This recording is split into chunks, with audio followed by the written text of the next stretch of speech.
फटाक खबरें सिर्फ 30 सेकंड में डाउनलोड कीजिए तक ऐप।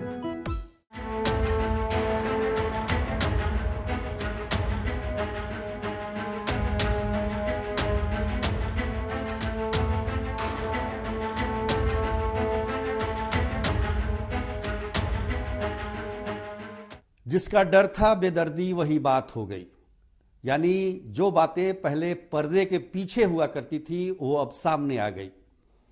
बीजेपी ने जिस तरीके से जेडीयू को घुड़की दी है उससे तो पता चल गया कि संख्या में कितना दम है और कौन कितने पानी में है।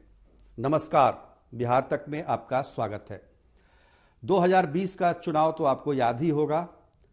उस समय बीजेपी ने 74 सीटें जीती थी और जेडीयू ने मात्र 43, जो बाद में बढ़कर 45 हो गई। उस समय नीतीश कुमार मुख्यमंत्री बनने के लिए तैयार नहीं हो रहे थे। बीजेपी के मनाने पर वो फिर से मुख्यमंत्री बनने को तैयार हुए। लेकिन इस दौरान भी नई सरकार बनने के बाद भी जेडीयू की तरफ से कई इशारों में बीजेपी पर कई बार प्रहार हुआ और बीजेपी ने हर बार उसका डिफेंड किया, सहने की कोशिश की। लेकिन मामला तब तूल पकड़ा जब सम्राट अशोक का मुद्दा आया। सम्राट अशोक का मुद्दा चूंकि राजनीति से जुड़ा हुआ है, एक जातिगत वोट बैंक से जुड़ा हुआ है, इसलिए दोनों पार्टियां इस पर भिड़ गई और भिड़ी इस अंदाज में कि सब कुछ आमने सामने आ गया। सबसे पहले जेडीयू की तरफ से यह मामला उठाया गया कि सम्राट अशोक पर नाटक लिखने वाले लेखक दया प्रकाश सिन्हा को जो भी पुरस्कार दिया गया है, चाहे वो पद्मश्री हो या फिर साहित्य अकादमी का पुरस्कार हो, इसके अलावा जो भी पुरस्कार केंद्र सरकार की तरफ से दिया गया है, उसे वापस लेने की मांग की गई, क्योंकि उन्होंने सम्राट अशोक पर अभद्र टिप्पणी की है। इसको लेकर बीजेपी बचाव की मुद्रा में आ गई, क्योंकि यह बताया गया और खासतौर पर जो दया प्रकाश का विकिपीडिया था उसमें यह लिखा गया था कि वो बीजेपी से जुड़े हुए हैं। लेकिन बीजेपी ने बाद में जब सफाई दी कि दया प्रकाश किसी भी प्रकार से अभी फिलहाल बीजेपी से जुड़े हुए नहीं हैं, और इसी आवेग में या काउंटर में या डैमेज कंट्रोल में बीजेपी ने दया प्रकाश सिन्हा पर पटना के कोतवाली थाने में एफआईआर दर्ज करा दी कि उन्होंने गलत जानकारी दी कि वो बीजेपी से जुड़े हुए हैं, और साथ में जो सम्राट अशोक पर टिप्पणी की उसको लेकर भी एफआईआर दर्ज कराई गई। साइबर क्राइम के तहत भी एफआईआर दर्ज कराई गई। तो मामला यही सलट जाना चाहिए था, लेकिन ये हुआ नहीं। जेडीयू की तरफ से लगातार हमले जारी रहे और जेडीयू के जो राष्ट्रीय अध्यक्ष हैं राजीव रंजन उर्फ ललन सिंह, वो लगातार ट्वीट करते रहे। जेडीयू के संसदीय बोर्ड के अध्यक्ष उपेंद्र कुशवाहा लगातार इस पर बयानबाजी करते रहे। प्रवक्ताओं के द्वारा बयानबाजी किया जाने लगा कि आखिरकार बीजेपी इसका समर्थन क्यों नहीं कर रही है, क्यों नहीं वो पुरस्कार वापस करने का समर्थन कर रही है, जो कि जेडीयू का स्टैंड है। लेकिन इसी बीच क्या होता है कि नालंदा में जहरीली शराब से 14 लोग मर जाते हैं। अब बीजेपी अटैक की मुद्रा में आ जाती है और शराबबंदी के मुद्दे को लेकर, शराबबंदी कानून को लेकर जेडीयू पर अटैक करना शुरू कर देती है। अब इस अटैक से जेडीयू डिफेंस में आ जाती है, लेकिन फिर भी सम्राट अशोक को लेकर उनका हमला जारी रहता है।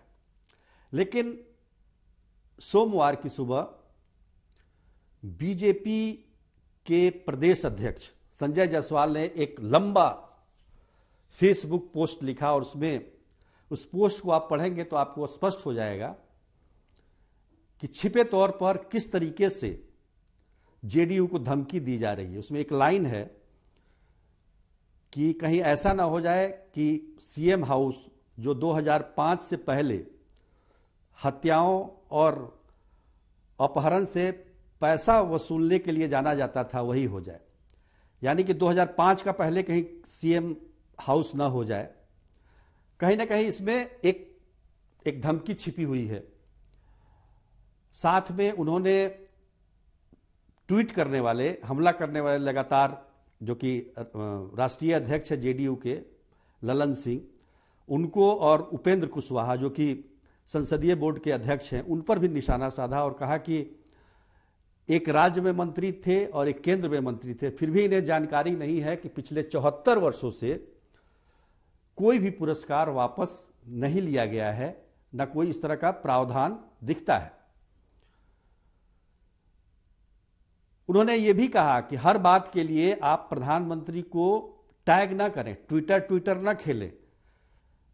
जवाब ही देना होगा तो बिहार में जो बीजेपी के 76 लाख कार्यकर्ता हैं वो जवाब दे देंगे। तो काफी बड़ी बात कही। इस पर जेडीयू की तरफ से जो प्रतिक्रिया आई वो एग्रेसिव नहीं था।